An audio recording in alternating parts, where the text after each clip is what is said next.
right, it's Sunday night. We're going to talk a little Lions versus Panthers. We were at Carolina.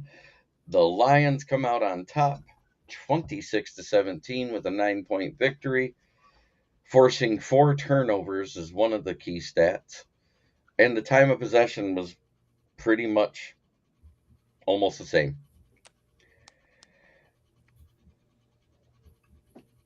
We had 315 total yards. They had 341. First downs, they had more first downs, but they didn't get in the end zone. And Chad Datima, yes, it's get this party started. Third down efficiency, they did a little better than us, but it didn't matter. If you give the ball away, you lose. 2 sacks allowed by our backups, 3 sacks allowed with one on Bryce Young, with the starters in there. That's what, 6 sacks on Bryce Young this preseason now? Yep. We had 7 punts. We didn't go for it at all on fourth down. That shows a little maturity. We faked like we were going to go for it on the 45 when we had like 7 yards to go, and they took the penalty to move back so Jack Fox could pin them within the 10. We had 6 penalties for 41 yards. A few of those were those backup old linemen, so that has to get cleaned up. And they had 4 for 56, so they had more penalty yards against. 2 fumbles lost and 2 interceptions thrown for the Carolina Panthers. But that's why you guys cut that running back, Peoples.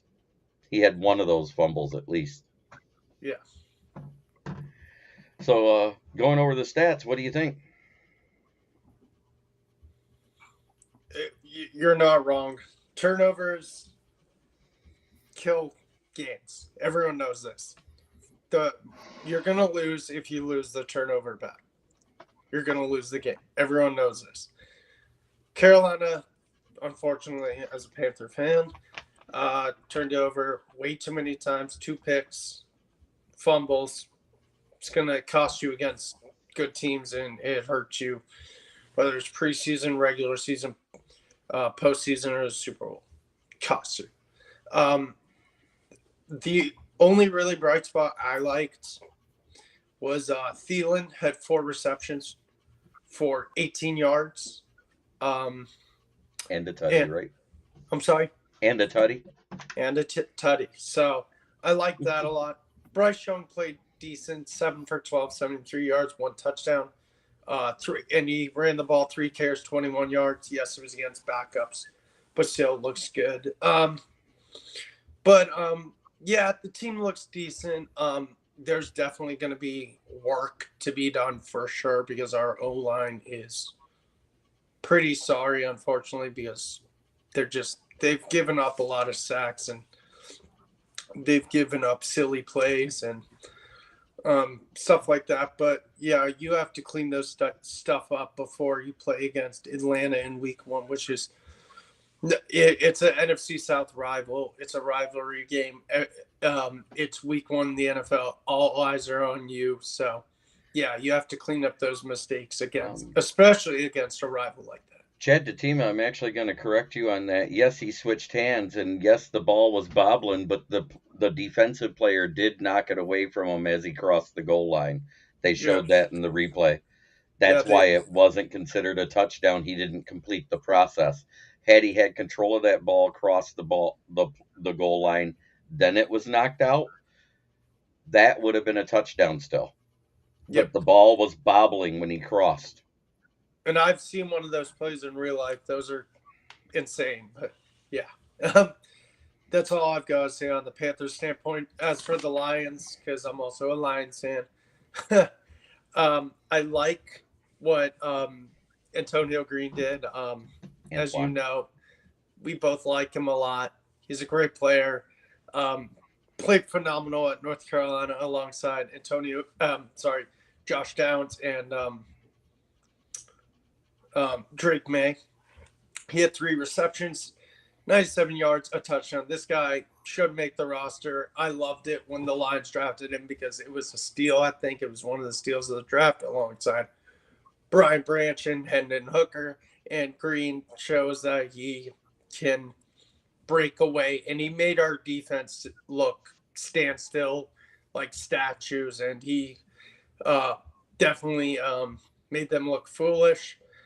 And then on the defensive side, you got Trevor Nowaski, who had 4 solo tackles, 6 total tackles, 1 pass deflection. So he played really well. And like you said, there was little stuff that the O line did wrong, especially penalties for the Lions that they'll definitely have to clean up against a tough game against the Chiefs Thursday night, opening night. Everyone's going to be watching, sitting on their couches, whether they're at the game, sitting on the couches, watching at a bar.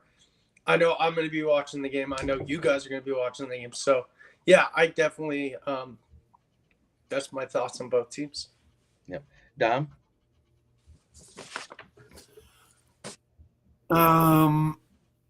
Let's see, where do I start?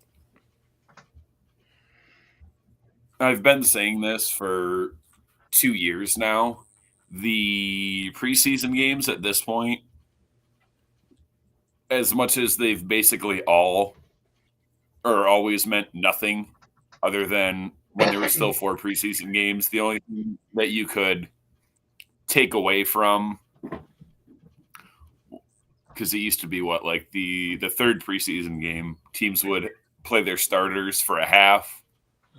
Now it's like Goff hasn't played a single snap, has he? Nope. But also, that's why we had 2 joint practices. He said those meant more because they were more of in-game situations, right? Yeah, than what the preseason games are. The preseason games are for evaluating your depth of talent and your rookies coming in. And one of the key things that I heard, which was prior to me getting home and being able to watch the game, is Dan Miller interviewed Dan Campbell, and they specifically asked about the wide receiver room. And he said something that was key to me. He said that these 2 rookies, 2 of the 3 rookies, are going to fill not the 5th and 6th spot, the 4th and 5th wide receiver. Ooh, because one vet will be gone. And I've read every report. There was 2 good catches by a certain vet, and the rest of them all had their names sprinkled throughout every practice. Especially Marvin Jones, since he came back healthy. He's been a big part of the team ever since he came back healthy and was able to practice since the middle of week 2, correct? Yep. And the only one I heard about 2 great plays from is Josh Reynolds. He's also in the last year of a contract with not a lot of dead cap, because we re-signed him last year. I think Reynolds is the one that's going to be gone because they just signed MJJ. We know Amon-Ra isn't going anywhere. They're probably going to work on his extension either this season or next season. And they just re-signed Khalif Raymond to a 2-year deal. It's Reynolds. It has to be Reynolds. And I think the 2 rookies that made it, and they made a big case for it, Coda could not catch a pass from a decent quarterback. He caught no passes while Bridgewater was on the field. As a matter of fact, he had 3 drops from Bridgewater, one of them being a key touchdown pass. Drummond caught almost everything that went his way, and Green had 4 targets with 3 catchable, and all 3 he caught for 97 yards, plus one of them being that 70-yard touchdown that Will alluded to, that he made the defense look like it was standing still.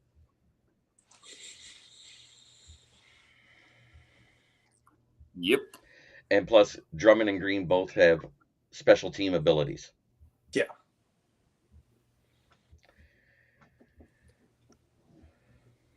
I just got this weird feeling that on the last day is when you're going to hear Josh Reynolds' name called in the cuts.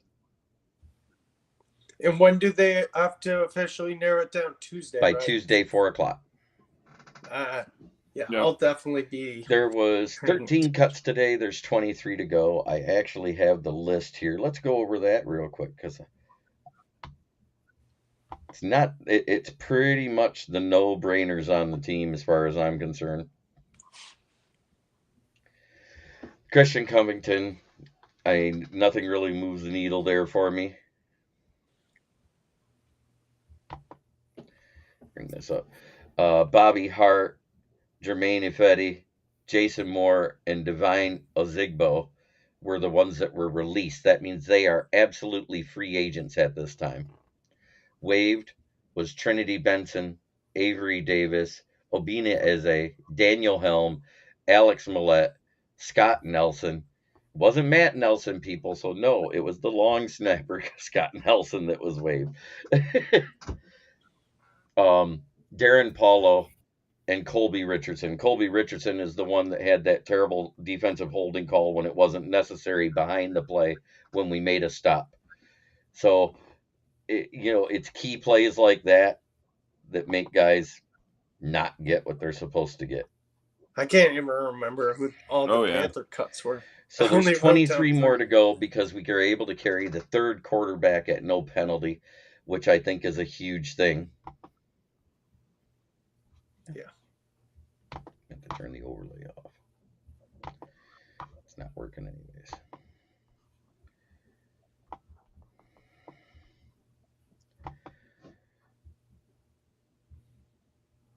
As a gunner, he doesn't return kicks.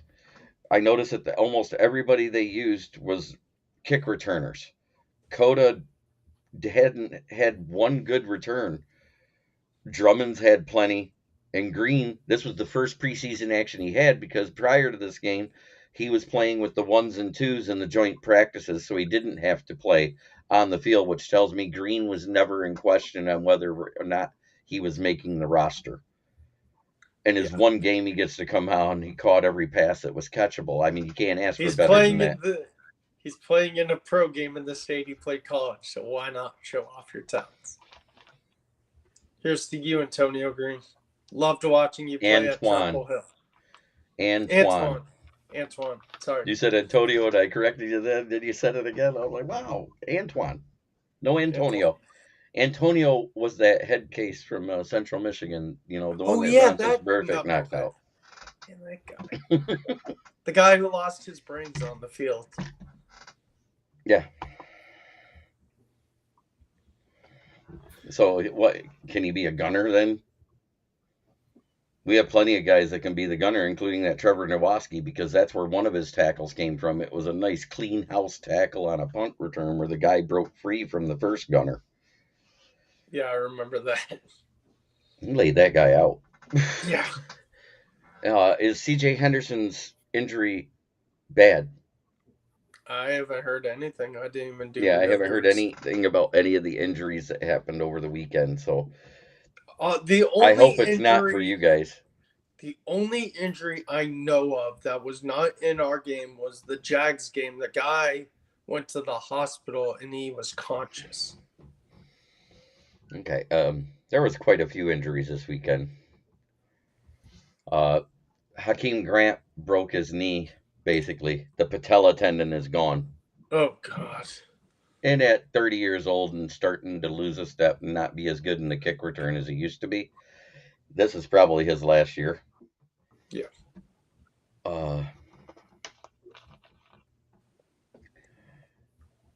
But I think it's Green and Drummond and Coda is going to go to the practice squad. I agree. Myself. What do you think, Dom? Yeah, I mean, basically, when you talk about the last 3 to 5, sometimes more than that, back up out, what can you do on special teams? If it's literally anything versus a guy that might be a better wide receiver or corner or whatever. If you can contribute on special, that's how you make the team.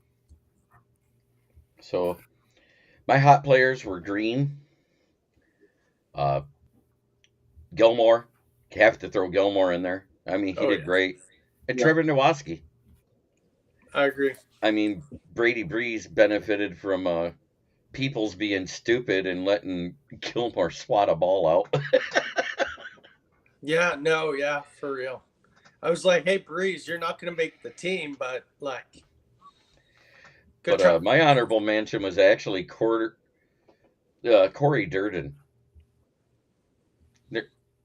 I couldn't believe how he had played the last couple of weeks. Even when we were losing against the Jags as bad as we were, he was trying and actually getting through that O-line. So kudos to him. He's had a good couple of weeks. He might be able to make that practice squad to be the depth guy in case of injury. And I hope he does, because he played hard enough. He should. Ryan Svoboda in that Jags game got one of the highest PFF rankings in that loss. So I think he's going to at least make the practice squad, if not the roster. The guy that I was not impressed with, and he gave up a big sack in that first quarter that let Bridgewater get hit. It was Glasgow. Yeah, he has not been good. He has not been good since his injury so far. Right. And Bumper Pool was just waived by the Panthers too. The team. It's funny, they were bringing him up, and such a great name for football, Bumper Pools. Dad named him after the billiards game. Said if I have a boy, his name's going to be Bumper. Bumper. I bet the wife's like, really? Not 8-ball, but Bumper? No, I wouldn't name a kid 8-ball. That's a bad thing. Either. Bumper. Yeah, no, what a name for football. I agree. It is a great football name. It's Bumper almost Pool, as good as in Kool-Aid, 2005. There's so many great football names. It's almost as good as in 2005. There was a huge linebacker that came out of Purdue, and his name was Nick Clack. Clack for a linebacker. That's a great name, because that's the sound the helmets make when they hit together. Clack. That is awesome. Yeah, there's been so many fun football names.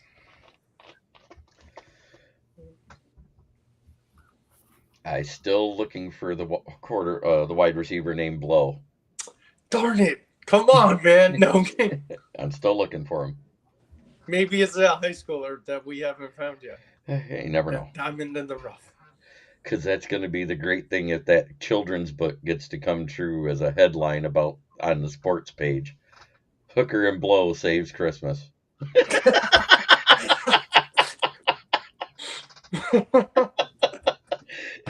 on, dog. Move over, Rudolph. Hooker and Blow save Christmas. There was a lot of good key plays, but the main one was the one that got us close.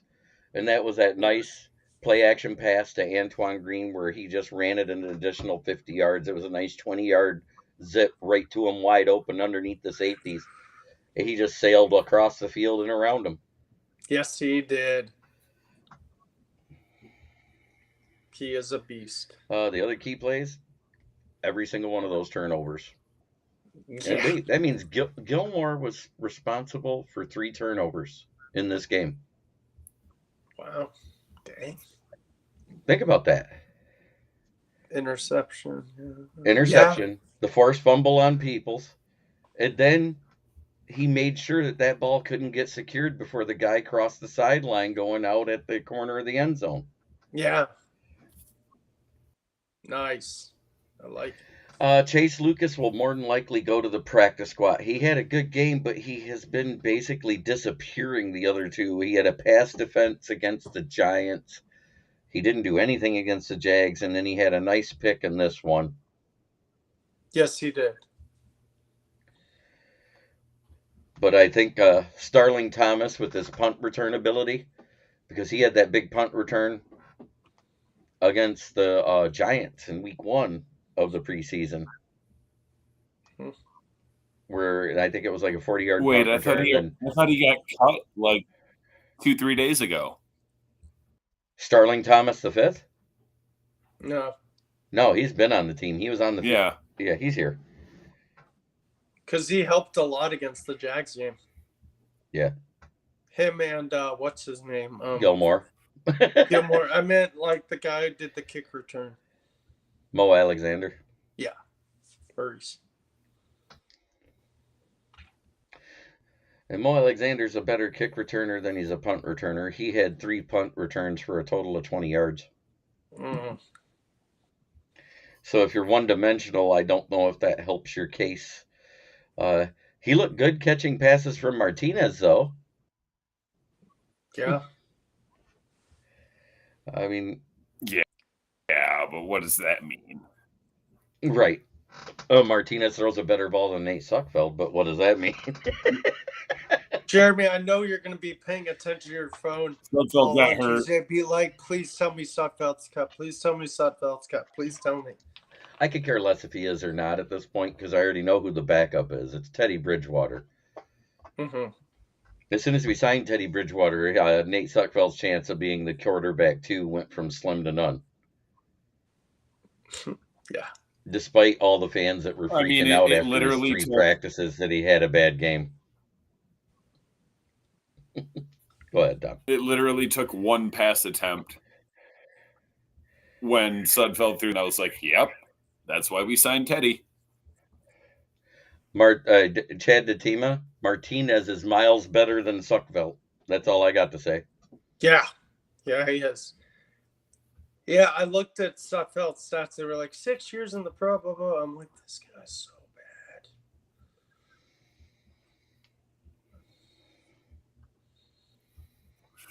bad. I was actually looking for any sort of updates on Shark because he got hurt, and it's funny. He's week because to there's week. 2 articles from the one that was from 1 day ago said, can DJ Shark become Bryce Young's target?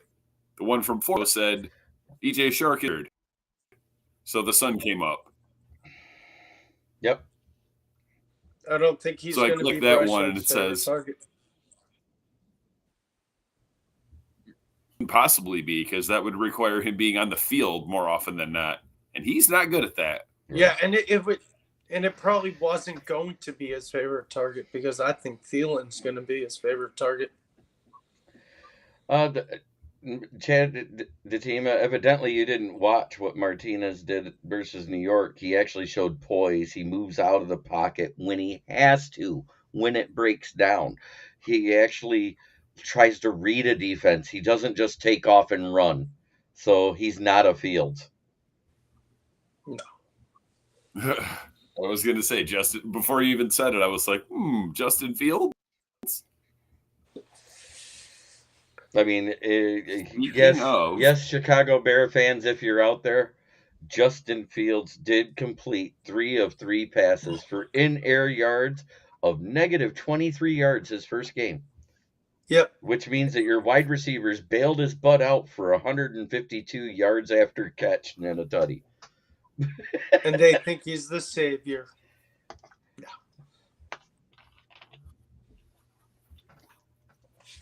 A lot of Bears fans are going to lose a lot of money this year.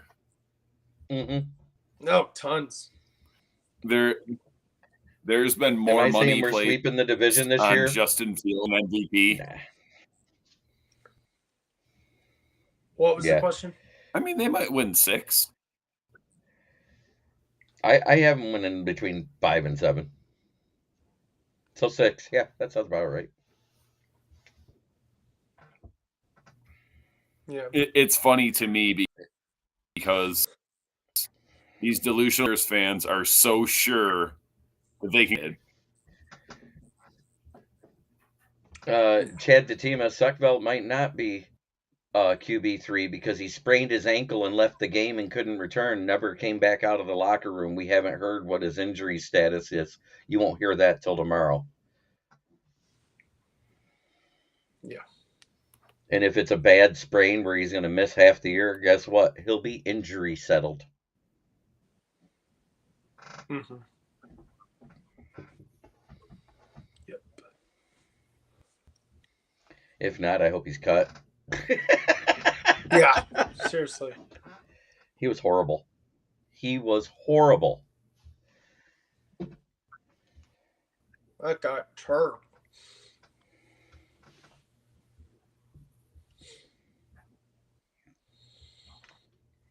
I just unfull screen myself, and I see Martinez is a 220-pound Fields. Isn't that right around what Fields weighs? I have no idea. Sounds like it. 228. 6'2", 6'2" and 220 is what he is. Adrian Martinez. The funny thing is, and I've kind of come to the realization over the last few weeks or so, I actually have more faith in Jordan Love to be a good quarterback than Fields. Because Jordan Love, we don't know. Fields, I've seen him for the majority of 2 years. I know. We've seen him for 20 games. Unless he takes that huge step forward as a passer, which I don't see it. I've said it before and I'll say it again. My hot take is that it's about a 15% chance that all 4 teams have a new quarterback next year. Yeah, I agree. As a starter. And I think that's the proper odds. It's less than a fifth. Yeah. Wouldn't you agree, Dom? Oh, well, I mean, Cousins is definitely done. They would have to win multiple playoff games, and we all know he's not capable of that. I mean, he is. I'll take it back. He isn't 1-20. He's 10-18 in prime time. Right. He's Dak Prescott with a crappier brand. It's a lot of stats and a lot of regular season wins, and then in the clutch, games against good teams or in the playoffs, folds up like a cheap card table. And they're both equally good at dealing money. Yep.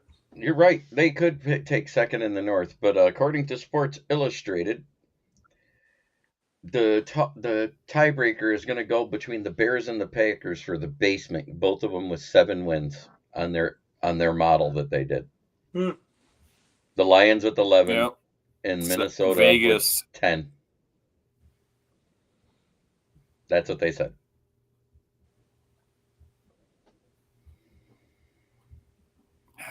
It's hard for me to take Sports Illustrated serious anymore. Well, we could win 11 games. I don't think the Vikings win 10. I don't think so either, because I don't think they can win that many one-score games this year. They had 13 wins last year, and 11 of them were one-score games. Oh, absolutely not.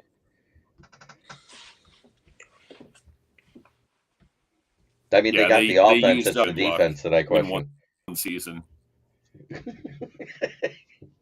But every other year they have a good year. One-score games. And then they have a horrible year. I'm interested to see when they're going to do award predictions, but probably not for a while. They've already got them out. Defensive Player of the Year, it's what was it, 250 to 1 on Hutch? Nice. I got my $20 bet on it. I would. He's getting double-digit sacks. Yeah, I know, but I mean, the odds-on favorite still is Micah Parsons. Yeah. Him, then TJ Watt, then Aiden Hutchinson. He's third in the odds right now. And I love how his stats. And I think that's crazy because, well, yeah, it would be right. I love how last year his stats were alongside. Oh gosh, who were they? Lawrence Taylor and Richard Dent. Yeah, the guy's a beast. Hutch is an animal. Is this Chad dude a Lion? Yeah, he's a Lions fan.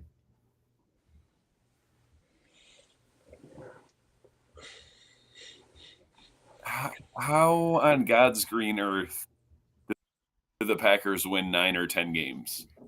They got a good defense and they got a run game. So if they stick to that model and Love is average, they could. That's if Love is average. That's true. We don't know what Love is. I have been saying that. We don't know what Love is. I'm sorry, that just sounds But funny. if Love goes to Chicago in week 1 and doesn't let Green Packer remain the Bears fans' daddies, guess what's going to happen? He's going to walk out to Jay Giles. Love stinks when he gets back to Lambeau Field. Yeah. It's gonna be great. Gibbs is actually like third in the. It's weird. It's Gibbs is third, and I think Laporta was sixth for Rookie of the Year betting. Wow, nice. That's kind of crazy because he was taken in the second round. There was a bunch of guys picked ahead of him. Who's favored to win Coach of the Year? Is Campbell up there? I'm guessing he is. It's Campbell, Shanahan, Sirianni, Daboll, Reed. and Reed. That's the top 5. Nice. Like I said, I wouldn't be surprised if somehow, some way, the Lions win 2 awards. Campbell somehow wins Defensive Player of the Year, and Gibbs wins, or 3 awards. Gibbs wins Rookie of the Year, and then Campbell wins Coach of the Year. So Campbell wins the Defensive Rookie of the Year, is what you're saying? I can see it. There's some stiff competition. As of right now, Branch, he's or not Branch. even going to start. Yeah, he's not a starter. Yeah, true. Or Branch. Branch probably has a better shot at it because of the Also, position he probably plays. not a starter. No, he's probably our starting nickel. In that 4-2-5, he'll be out there a lot because he can play in that safety linebacker role, playing out of the nickel slot. Oh, sorry. Change my angle. Because right now, I have it as CJ, GJ, and Kirby Joseph as our starting safeties. Tracy Walker will be backing up CJ, GJ. Yeah. And until Mosley's 100%, I think we're going to see a steady diet of a rotation at the CB2 to see who fits the best until it gets established between Jerry Jacobs, Starling Thomas, and Stephen Gilmore. I think those guys are going to be rotating at that CB2 because they're all the good size and speed to keep up with wide receiver 2s out there. Cam Sutton will be the one. Yeah. Defensive line, Yep. I still have it for now as Charles Harris as the starter, opposite Hutch. Yeah. And it's whether they decide it's Buggs or Martin to go beside McNeil. Yeah. Because Martin I think has it's played Buggs. some. I don't know, because he went down at the end of that. We still don't know what that injury is either, because none of the injury reports came out from that game. You didn't see Buggs take the field again because it's end of the season. If there's if it's really bad, they'll do injury settlements, and you'll know. Gotcha. But he has to wait till Even they're back if in Buggs facility. is 100% healthy, it's going to be one of those situations like, and this is what I've been calling for since time our D-line was really good, 2014. Like, you might be a starter, but you might only get, 55% of the snaps. Like, why not rotate guys in and out? Well, we're going to be rotating them out because Kaminsky and Paschal and Anzariki, who's been showing out. He finally been playing meaningful snaps in a game, whether it's preseason or not. He played meaningful snaps and did something. That should give a lot of fans a lot of hope that he might be able to make it through this year. Yeah, that's huge, especially at D tackle. It's going to be a fun year. Well, that's pretty much the game in a nutshell. You got any other key plays that you want to talk about there, Dom, that you noticed? Not right offhand. My hot player was Teddy Bridgewater. Okay. Just because, thank God, he played better than he did in his first appearance, but We all knew he would. I don't want to see Teddy Bridgewater play whatsoever this year. Yeah, he had a very good game at 30. Was it 13 or 21? 13 to 22. Yep. 13 to 22. 178 yards. One TD. tutty. Of course, 70 of that yards went to one guy. True.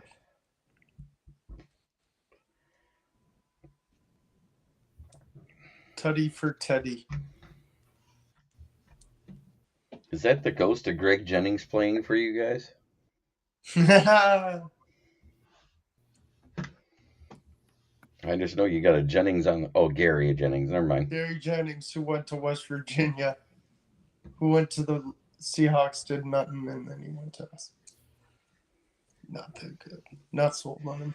Yeah, I know he had no protection versus the Jags because you know what? He had only had 3 practices. Do you think he actually learned how to call out the protections properly or the verbiage that the Lions use or are used to in 3 practices? Because he didn't do any practices in week 1 when we signed him because we signed him before the week 1 game. And he didn't practice till week 2. Yep, exactly. I wasn't even expecting him to learn the playbook right away. Like, who can? That's just say, pretty soon, the next time we talk, we'll be predicting actual games for week 1, boys. I won't be there, but I'll have my picks. I'm ready. But I look forward to Wednesday where we'll be talking about all the players that are out there. There's a rumor mill that the Lions are in talks with the Rams and Bucks to get a wide receiver, people. Ooh. I'm not the one that broke that news. Mike Kimber is, also known as Micro Mike. Who it? I'm not going to say who it is. It's me. Yeah. Why not? No, I'll okay, say fine. it. I don't know who the Chiefs Mike guy Evans and Cooper Kupp. That's who they're talking to them Wow. about. Dang. Because Cooper Kupp's in the last year of his contract. No way. Imagine Kupp and Goff. That would Kupp. be scary. I heard Van Jefferson. No, I heard he said right on his post, he said, okay, I can tell it now, Mike Evans or Cooper Kupp. That's who they're talking about. What would you have to get rid of, like third, first? Probably a first and a third. Don't need them, don't want them. Yeah, I know. I said the same thing, and all these other fans are don't like, need them, don't want them. Oh yeah, let's get him. Why do we want to get a guy that's going to cost us 20 to 25 million to keep him the next year? True. I mean, we already got Don't basically the next version. And I love I know you love Mike Evans, but he's also turning 30 and doesn't stay on the field anymore. Right. Plus, and Cooper like Kupp you said, Jeremy, was pretty average until the Matt Stafford effect. I know. And he's an overachieving slot receiver on most rosters because of his speed limitations. Yep. In my opinion. No, I agree. And he just had an injury this offseason, too, that kept him out for a few weeks. Yeah, I did. Well, guys, it's been a great show. Do you have anything to add there, Will? No, thank you for having me. Ready for this NFL season, ready for more college football games that are actually entertaining, like next week. Oh, that was entertaining for us Lions fans. No, I meant college football game. I meant college football. I had to throw a little dig in there. I mean, it was yeah. But yeah, I'm excited you meant for Notre Dame and Navy? Football. That game was horrible. No, I haven't. What happened there? Did Navy win? No. They sure didn't. Oh, okay. Damn it, because that'd have been the coup de 0 grace. passing yards. Like, we all know Navy doesn't throw the ball. But 0 passing yards? Did not complete it. Wow. How many yards rushing did they have? 312 with only 1 tutty? You know what that reminds me of is the triple option with Georgia Tech. No, that's what they run. They run like that. Yep. Veer triple option type of playbook. Don't they, yeah. Tom? Yeah. Did they even score? Oh wait, it's a lie. No, field goal. 43 They got a field passing goal. yards. 42-3. A field goal. 43. Oh, a field goal. They didn't even get a tutty. All right, Dom, what's your parting shot? I don't know. Vegas and others at best Lions at like 9-point-something% chance to beat Kansas City. I would say it's way higher than that. It's a toss-up for me. I got it as a 50-50 game. If that defense shows up, great. It'll be a good game and come down to the wire. But that defense is young and hasn't gelled before week 5 in any season that Pat Mahomes has been the quarterback. Yeah, you're right. Every year you've seen it where they much say, rather face them week. I mean, wasn't it his second year after they went to the Super Bowl and lost? Or Super Bowl. Did they? No, they went to the Super Bowl and won the first time, right? Yeah. His first year Yep. that he got them there. And when that happened, the next year they were 1-4 by week 5. Oh, it looks like the Chiefs won't make the playoffs for the first time since they had Alex Smith and blah, blah, blah. Next thing you know, they rattled off 9 wins in a row. The defense went from 28th to like 2nd. That fast. And they went to the Super Bowl that year and lost to the Bucs, and then they missed a year. Yep. Then they go back this year and beat the Eagles. So I never count them out, and I don't count them down, but I haven't seen them come out firing on all seasons for the first 5 weeks ever on defense. And they're missing George Kalafdis. They're missing their rookie defensive end. And they're also missing one of their backups. And Chris Jones is still a holdout. Yep. Somebody said trade for Chris Jones. No, he wants a payday. Why do we want to trade for somebody that wants a payday? Exactly. Right. And he's a 3-4 nose tackle. Yep. We're not a 3-4 defense. We're a 4-2-5. Exactly. So my parting shot is the same one it is every night. Try every day to be a better person than you were the day before. It's the only way to make the world a better place. This has been Kneecap Biting with the Detroit Lions. Thanks to Will Vogel. Dom down there with Stephen and Stefan Gilmore as his name. And me, Smoker Jeremy B. Have a great evening, everybody.